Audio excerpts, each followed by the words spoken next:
Dr. Shabby here with Essence Chiropractic, and we are following our series of Ask the Experts. And I have another one of our experts here. Hi, my name is Nikki Brown. I'm a Certified Nurse Midwife, and I am the owner of the San Antonio Nurse Midwife Birth and Wellness Center here in San Antonio, Texas. All right, so Nikki, we're going to talk a little bit about midwives. Yes. Okay. You said you're a nurse midwife. Yes.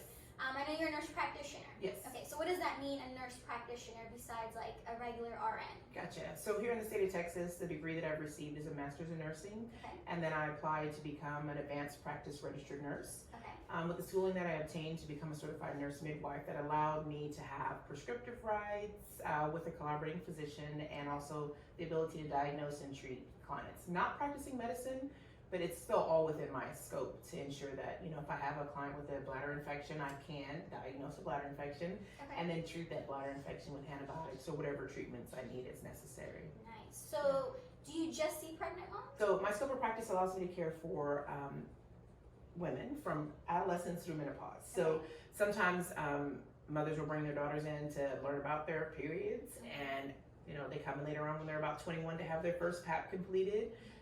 They also do fertility, you know, pre-conception care is what we call it, Okay. which is really cool. Get your body prepared and your mind prepared as much as possible to the process of making and having a baby.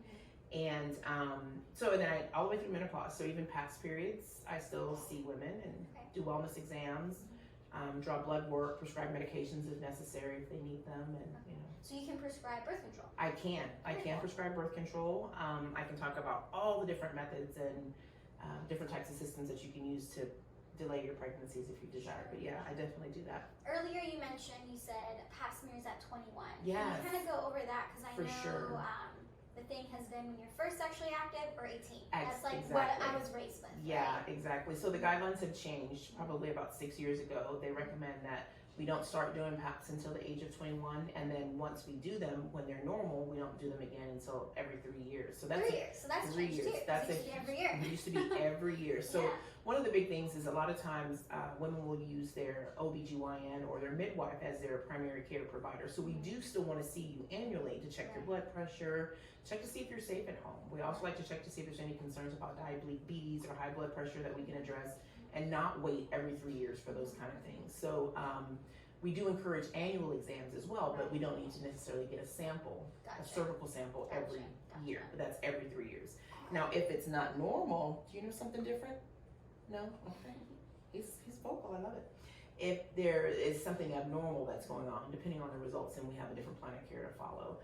One of the big problems that they did notice is that we were doing PAPs on 15, 16-year-old sexually active young girls, and they would come back with some abnormalities, and they would end up taking pieces of cervix away, and then when it came time for the pregnancy, or you know, then their cervixes didn't have much to hold on to pregnancy. So then we had issues there on, with incompetent cervixes. So they realized that, you know, cervical cancer is such a slow growing cancer in most people, not all, but in most people, that the 3-year checks was adequate for most of society. Gotcha. Well, that's good to know. Yeah.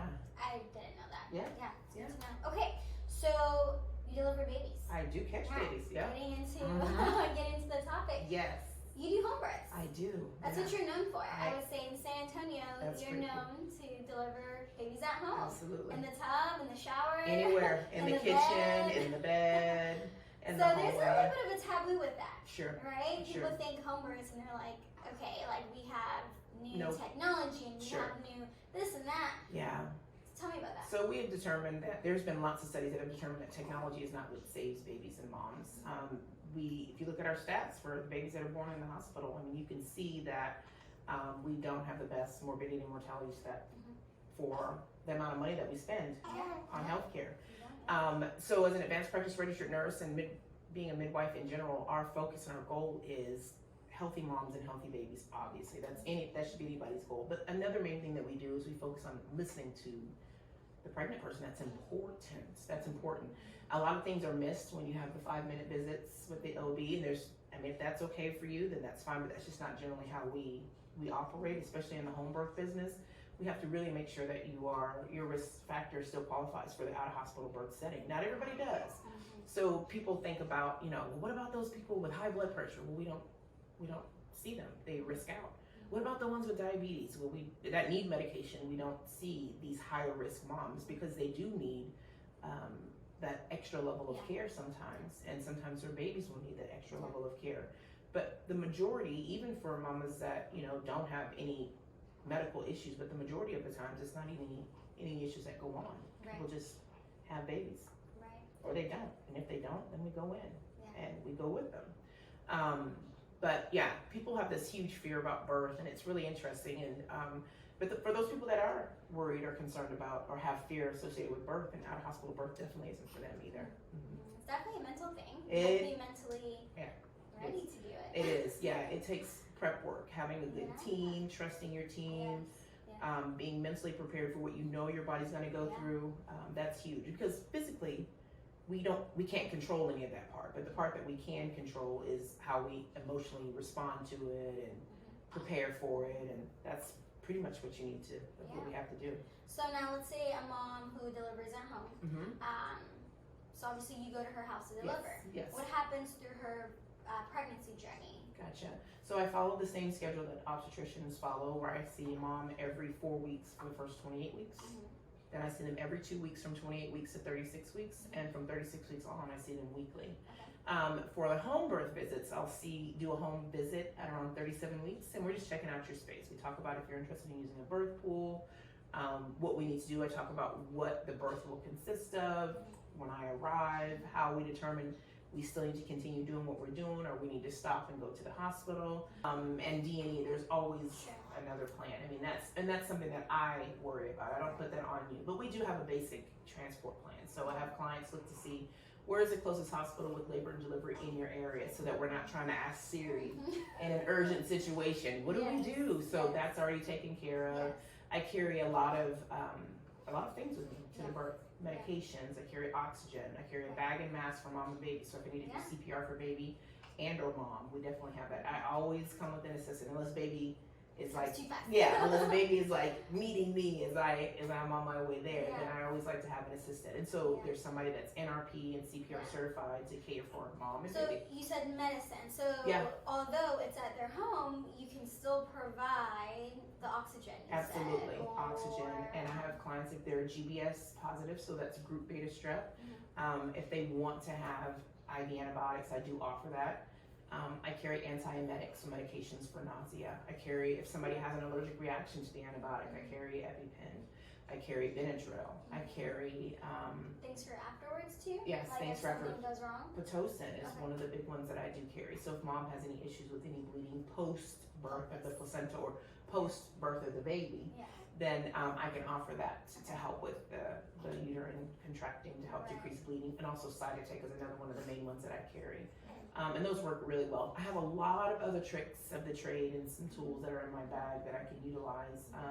Suturing, if mom has a tear, then I carry lidocaine and I can do the repair so that they don't have to go anywhere. There's a lot of things I just carry in these two huge bags that I carry with me, and it's just like my magic kit, I guess you could say. I don't utilize them often, but they're available if I need to use them. Okay, so then let's say you're in labor, they call you, you get there. Yes. How long do you stay? It depends. Okay. It depends. You check on them, you leave, or do you stay with them through their journey? Yeah. It totally depends. God bless you. And again. He's like, that's it? Okay. It totally depends on the client's needs. Okay. Some people have some sort of peace when they know that they can call their midwife, or their midwife's available, and they just want to do a test run. I just want to make sure you're there. I'm like, I told you I'm ready. I'm always ready to go. I always have my stuff. I keep my car 24/7. I keep my car loaded up. I keep my supplies ready to go. I have a change of clothes, head to toe, some deodorant, a brush, toothbrush. I have everything in the car ready to go. And so sometimes like, I just wanted to make sure you would come here. And I was like, I do. And they're like, oh, okay, I'm good, because a watch pot doesn't boil. So some people don't like me to sit there, because I'll wait. But the biggest thing I tell clients is I come when you need me to come. You know, if you have a doula, which I encourage clients to have a doula that they work well with, and it helps them to get through the early parts, because you do want to have a provider that's fresh and ready to go. So say if I did need to do CPR on a baby, or have to have some critical thinking decisions for mom and or baby, utilizing me to do your hip squeezes for 12 hours prior to is probably not the best decision. And then I also have to be respectful of the other moms that have hired me. Is it fair for me to be at a birth for 36 hours hip squeezing when they could have had a doula that can help out with that early part, and so that I'm fresh and ready to go for the next mom, you know. Makes sense. Yeah. So, but generally I stay, you know, I come when mom wants me to, and then we do an evaluation and an assessment. If it's not time for me to stay and she's comfortable with me leaving, then I usually go. Okay. Yeah. Usually that means it's early labor. They're like, what? I thought this was it. I'm like, not Got quite some yet. time. I know you got some time, but I'm here. You know, you just let me know when you're ready. So then when baby does come, Yes. then how long do you stay? So after the birth of the baby, we wait for the birth of the placenta, and we stay at least 2 hours after the birth of the placenta. And that's with stable vital signs for mom and baby. Okay. If any time one of them is not stable, then we restart the clock back up and stay again for those 2 hours. Usually by the time we get ready to roll out after the birth, it's about 3 hours post placental birth, and the team or the mom is ready to go to sleep. Right. Baby gets this 4 to 6 hour sleep window that they get going, and I like for the moms to take advantage of that time, nurse their baby, and then take advantage of that time where they can sleep Rest and up a little. while the baby's resting. Because then after that, we want the every 2 to 3 hour nursing to go on. Yeah. So then we do that. Mm-hmm. Mom's home though. So Yeah. usually, not hospital, they Sure. come check on you, things like that. Yeah. So what's the next check-in? So the next check-in is anywhere from 24 to 48 hours post-birth. Now, the thing And is, what does that look like? that's another. Do you go to them? Do they come to you? Yes, I go to them. I go to them. Now, what I do before I leave, I encourage my clients to read their postpartum instructions, and on there, they're going to be checking baby's temperature, their temperature, baby's respirations, and mama's pulse to ensure that those are within range. So it's not that nobody's checking on them from the time I They leave know to what the time. to look for. They know what to look for, and they feel comfortable in that. And anytime they don't, my phone is still on 24/7, so they can call me. They can FaceTime me. Technology is amazing. Or I can say call 911 and then I'm on my way, or whatever else. Right. But we have healthy babies and healthy moms, but they do always You have to be do in sync. see the healthy demographic, because if they weren't, Yes, they they wouldn't wouldn't. take them on as They their don't stay. clients. Yeah, they don't Yeah. stay in our care. They don't stay in our care. So once I come back for that 24 to 48 hour visit, I'll ask them, how's baby been nursing, and how many poopy diapers and what diapers do you have, and what questions do you have for me since I saw you last? How's breastfeeding? I'll usually see a latch session because I'll do the newborn screen. The newborn screen here in Texas is performed 24 to 48 hours after the birth of the baby, then another one between 7 to 14 days. That's when the second one is completed. So I'll do the first one at the house, and also check baby's weight to see if there's been any weight loss. We anticipate weight loss, but if it's more than 10%, we'll talk about, upping the feedings or looking to see is there any other issue why baby might not be transferring milk, or is there a concern at all. And then we'll of course check mama's, bless you again, check mama's uterus, check her bleeding, and just see how she is here, here, and here. And the part that sometimes takes the longest is this part here. How do you feel about your birth? Do you have any questions for me while it's still fresh? And I'll ask again at 2 weeks, how do you feel about your birth? Do you have any questions for me about it? Why did this happen? Or what could we have done different? Or I feel great about things. I like to hear your feedback. So not only can I learn, but you can process what happened and ask me questions if you have any. And then, of course, I check on baby to make sure baby's well. Head to toe assessment, check the reflexes again, make sure they're pooping and peeing, bowel sounds are good, just head to toe. And the newborn screen. I also do a CCHD screen, which is a congenital cardiac heart defect screen, and that basically lets us know. Okay. That basically is a screenshot to check for cardiac health. We do a preductal and postductal check, which is basically a pulse ox on the baby's right arm, and then either left or right lower extremity to see, is it greater than 95%, and is there more than 3 points difference from one extremity to the next? So we always check that. I don't do hearing screens yet, but I have an awesome audiologist that I refer my clients to so they can have that done.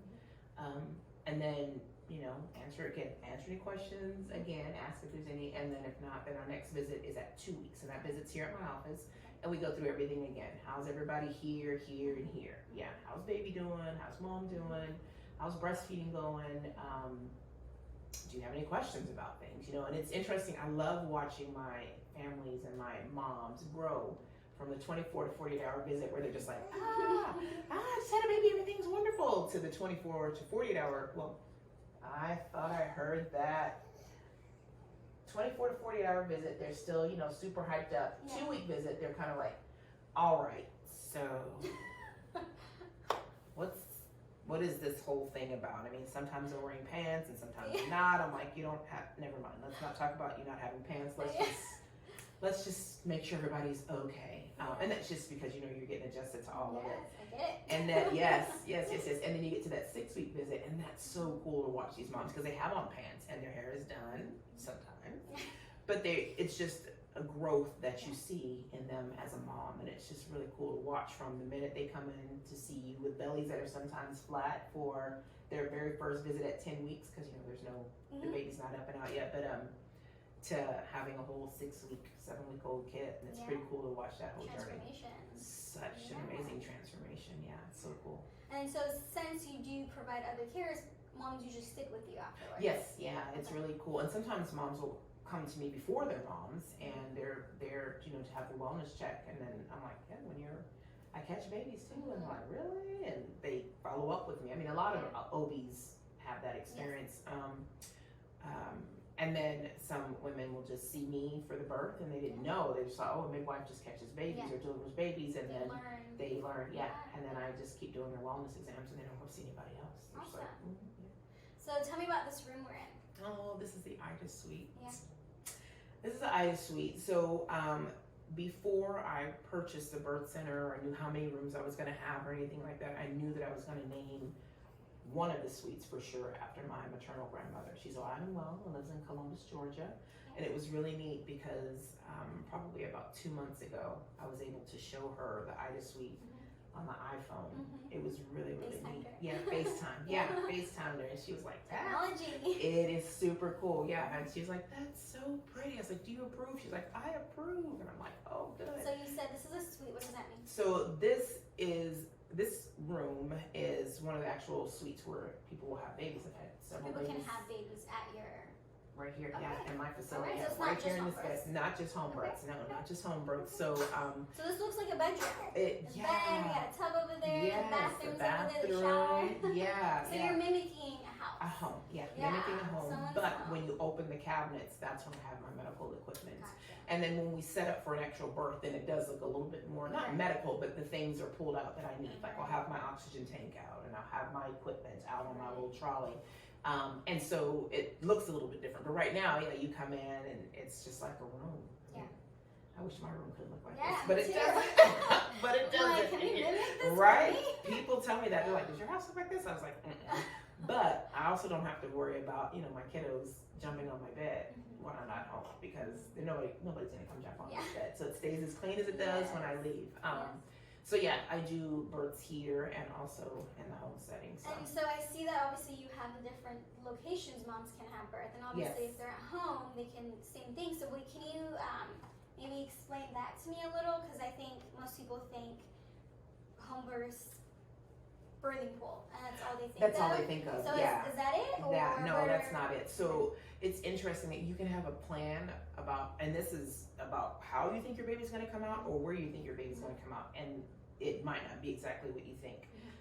Some people want a home birth, or some people want a water birth, let's say. They're really into it, and I know I need to have the water, and I wanna have these pictures, and then they end up, squatting on the side, or giving birth on the toilet. That's a place. Or squatting on the side of the kitchen counter, because they were getting a glass of water. Next thing you know, it's time, and so it's like here we are, and I'm not gonna push them into the water. That's kind Okay. of So basically anywhere. Anywhere.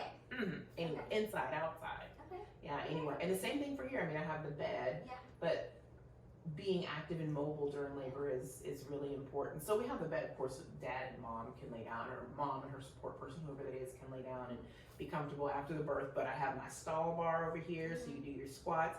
You can walk around outside. This is a really secluded area, so nobody will see you or hear you. You can make whatever birthing noises you want to make. The shower. Those are a thing. Yes, those are a thing. Yes. The shower is available. We can catch a baby there, on the toilet, in the bathtub. It's just wherever you, on the side of the bed. I've had babies all over the place. I had a baby here. I mean, just, that's right. That's right. That's right. Okay, So, and then, so you were talking about the partner being present. Yes. Tell me, how comfortable are you with having a photographer present? Oh, I think that's awesome. I think that birth photography is a newer concept, and I think that the more people see the normalcy of birth, they'll recognize how normal birth can be, and not be so terrified. Because it used to be, you know, the partners, that's it. You would go in the room by yourself, and I hear that a lot with my patients who they're like, no one told me this was gonna happen. No one told me that was gonna look like that. No, not even the moms are telling their daughters because it's this. I don't know if it's so much of a hush or like an embarrassment thing. I don't, I can't figure out what is it that people don't share, because I've noticed now people do. People talk more. They are. I don't know if it's the power of social media. Right. I think that played a huge part in it. I think that's played a huge part. And I love it though. I do too. Because people are being aware. So before even giving birth, they're like, oh, I may tear. Right. Oh, that's a thing. That's a that thing. Can happen. It's not just me. Or I may throw up while or I may poop. Yes. I may poop and someone's gonna catch it. Someone's gonna catch it. And I won't see it. And I won't see it. I'll never know.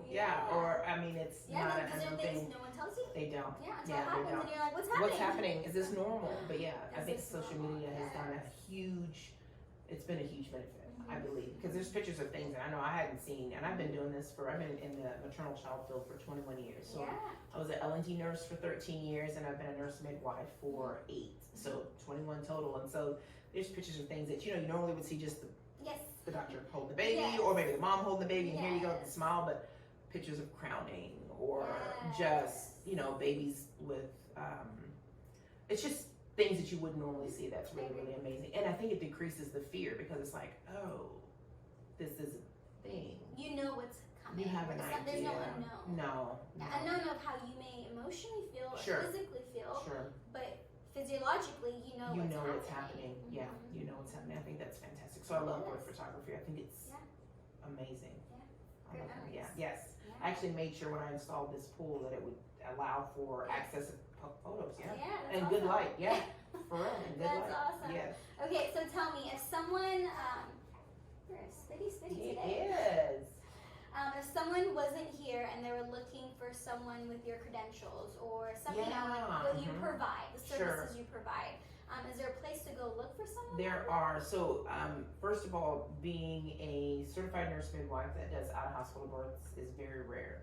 About 95% of most nurse midwives work in a hospital setting. About 1% do home births, and about 4% do birth center births. So, finding one, it's rare. It's rare. Yes. And but if you are interested in looking for one, there's the ACNM, American College of Nurse Midwives, has a webpage, and it's midwife.org, and it says find a midwife near you. You can do that. There's lots of different places. I mean, I have my page, of course, San Antonio Nurse Midwife, and I have people that come to my Instagram or my Facebook page, and like, I'm in Tennessee. Can you help me find a place? And it's usually just giving them that website. And there's couple other websites that I can know offhand right away that I can send people to. And they can find exactly what they need. But so finding a nurse midwife can be a little bit difficult. Yes, numbers are. It's not too common, but there's more of us that are coming out now, which is so good. All right. Yes. Well, thank you for your time. You're welcome. I hope this was helpful. Yes, thank you so much. Thank you. See you guys next time. Yes.